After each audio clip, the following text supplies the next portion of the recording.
Have you ever noticed that when guests visit, it's often women who rush to serve them? Or how mothers, especially in South Asian households, wake up before everyone else to start the day's chores? A familiar routine that unfolds in almost every household.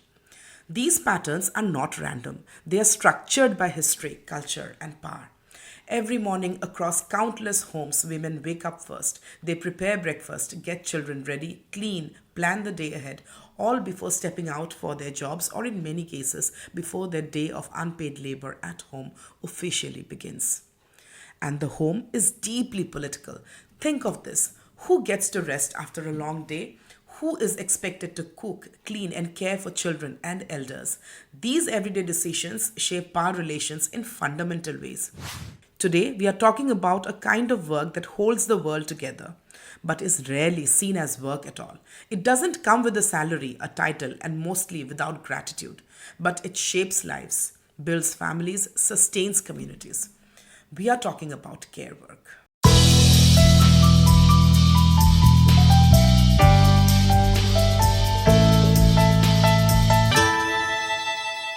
Hello and welcome to the Personal Lens, where we explore how the personal is political. I'm your host, and today we are talking about something so essential, so routine, so invisible that most people don't even think of it as work. I'm talking about care work, from feeding your child to checking in on a sick parent, from cooking dinner after a long day at the office to comforting a friend in need. Care surrounds us, but in most cases, it isn't paid, it isn't protected, and it isn't equally shared. Let's discuss all this in today's episode.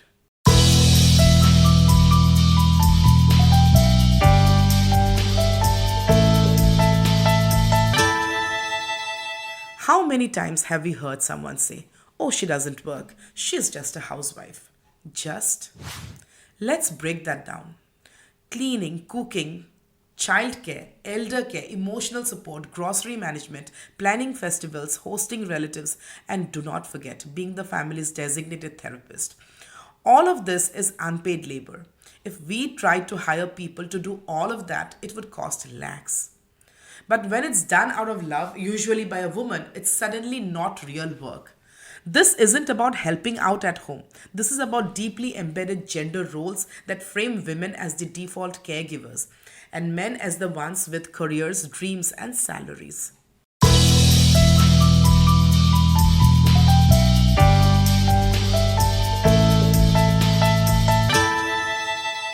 Care work, the invisible backbone of society.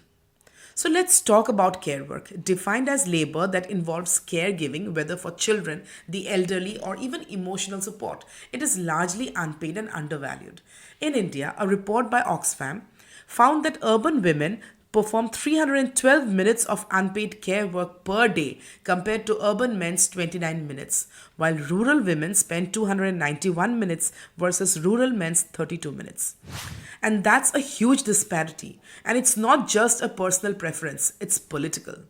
Ali Hochschild coined the term second shift to describe how women, even after working formal jobs, return home to do another full shift of domestic work, while their male counterparts often rest.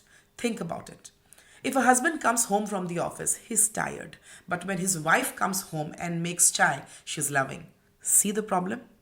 And during COVID-19 pandemic, the burden of care work increased exponentially, further widening the gender gap in household labor. Consider this: when a father babysits his own child for an evening, he is often praised, but when a mother does it, it's simply expected. This subtle difference in language tells us something about how care work is valued, or rather devalued. Now, the politics of family roles. Family roles are often framed as natural or traditional. But what we call tradition is often just power masquerading as inevitability. Home is supposed to be a place of rest, but for most women, it's a full time job with no holidays. Let's take a closer look at the phrase homemaker. It sounds sweet, respectable even. But have we ever thought about what that making really involves? Let's not romanticize care. It can be beautiful, but it can also be exhausting, especially when it's expected without limits. Historically, colonialism and capitalism reinforced the idea of separate spheres. Men in the public sphere, work, politics, and the like, and women in the private sphere, home, caregiving. In India, caste and class also shape these roles. Domestic labor is often outsourced to lower caste or economically backward class women, reproducing systems of oppression. Moreover, gender roles within families are shaped by pop culture and religion. Bollywood, for example, often portrays mothers as sacrificial figures and fathers as providers, reinforcing certain stereotypes. Meanwhile, Hindu scriptures like the Manusmriti outline rigid gender norms, further cementing these expectations in society. Let's begin with the basics. What is care work? It's that includes activities that ensure the physical, emotional, and psychological well being of others. It ranges from changing diapers to cooking, cleaning, elder care, emotional labor, and more, like we already mentioned. But here's the kicker: most care work is unpaid, gendered, and invisible. The International Labour Organization calls unpaid care work the largest source of gender inequality in labor force participation.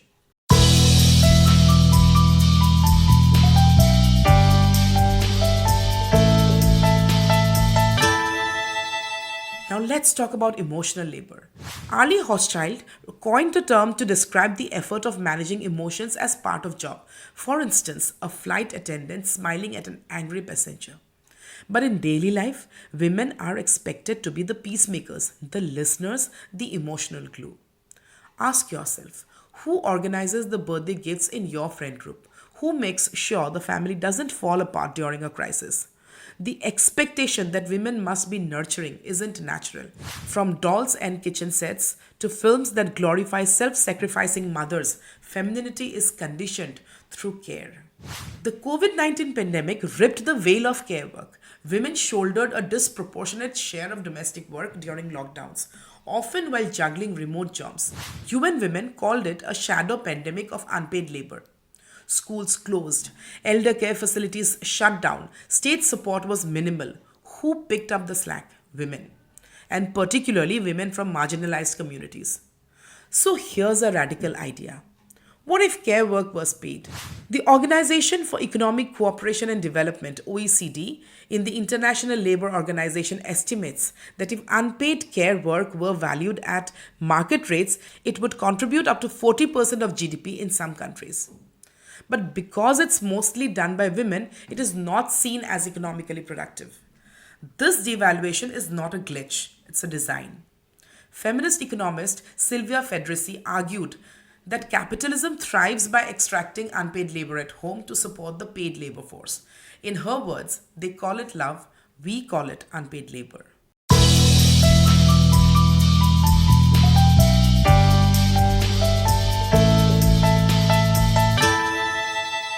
Let's look at domestic workers, many of whom do not get paid for care but still face exploitation. In India, domestic work is one of the most informal and unregulated sectors. No minimum wage, no holidays, no social security. But we also need a cultural shift. Care is not a woman's thing, it's a human thing. Imagine a world where care is valued, where women aren't punished for being caregivers, where men aren't shamed for being sensitive and involved fathers, where domestic workers have rights, contracts, and dignity, where the state invests in childcare, elder care, and support for caregivers. There's living wages for domestic and frontline workers. There's gender equitable sharing of domestic work. Imagine if care work showed up in our GDP, our job descriptions, our budgets, and especially our consciousness. Let's talk about a phrase we hear all the time: women are natural multitaskers. Sounds like a compliment, right? Like we are being praised for being efficient, talented, capable. But let's peel off this surface. Because behind the neatly packaged praise lies a centuries old strategy to normalize overwork and romanticize exploitation. Think about it. Every day, women across the world, especially in countries like India, juggle unpaid domestic chores, child and elder care, emotional support, and increasingly paid employment. Where is her me time? Where is her rest? Where is her recognition? We tell her she's strong when what she really needs is support. And what do we call this? Multitasking? This isn't multitasking. This is labor. This is overwork. This is labor without pay. This is a system that relies on women's exhaustion to function smoothly. But we don't call it that. We call it superwoman stuff. We applaud, we celebrate. Why? Because it's convenient. It keeps the system running without ever having to pay for it. We call it a gift, a talent, a virtue. But let's be honest. If men were expected to do all this daily, invisibly, without complaint, would we still call it a skill or a crisis? This whole idea that women are biologically wired to do it all is not just incorrect, it's politically convenient. Because if women are naturally good at juggling 10 things at once, then why pay them for housework? Why create support systems like creches, elder care, or paid parental leave? Why challenge a culture that praises her sacrifice instead of reducing her burden? You see, calling it multitasking makes it sound like an empowered choice. But in reality, it's expectation packaged as praise. And it's deadly. And what's worse, we are told this is just how women are wired, that they are better at multitasking biologically. But neuroscientific research has debunked this.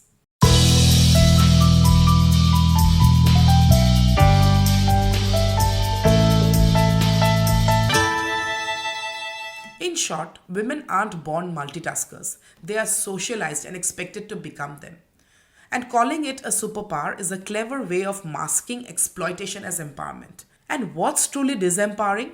Telling women that they are strong enough to handle everything, so we never have to make the system more equal.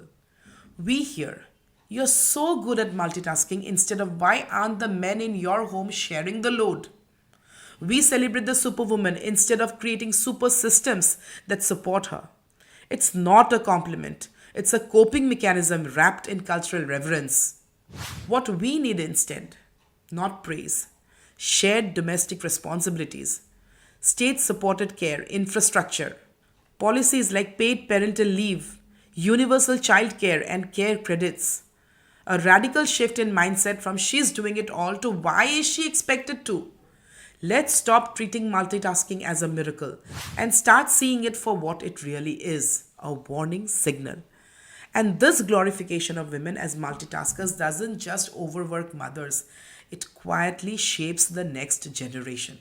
Children grow up watching their mothers stretch themselves thin to serve everyone, while fathers remain less involved in domestic work. Girls learn that care is their duty, that sacrifice is womanhood. Boys absorb the idea that being served is natural, that emotional and domestic labor isn't their burden. In this way, the home becomes the first classroom of gender inequality, training boys for entitlement and girls for exhaustion. Little girls learn early that care is their duty, that being good means selfless. Little boys grow up expecting to be taken care of, rarely taught to nurture, to cook, or to clean.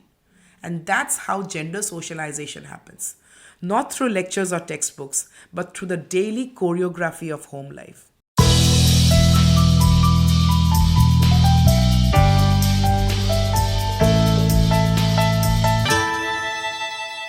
So, when we say women are better at multitasking, we are not stating a biological fact. We are describing a learned behavior repeated over generations.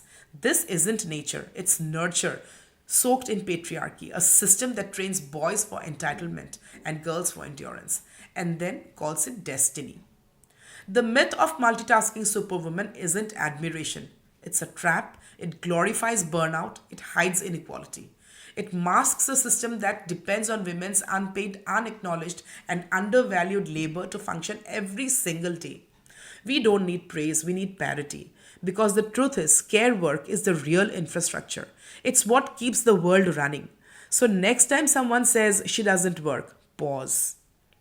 Ask them, what would happen if she actually stopped? We don't need to glorify unpaid labor. We need to recognize it, redistribute it, and respect it. It's time to stop calling it a labor of love and start calling it what it is, labor.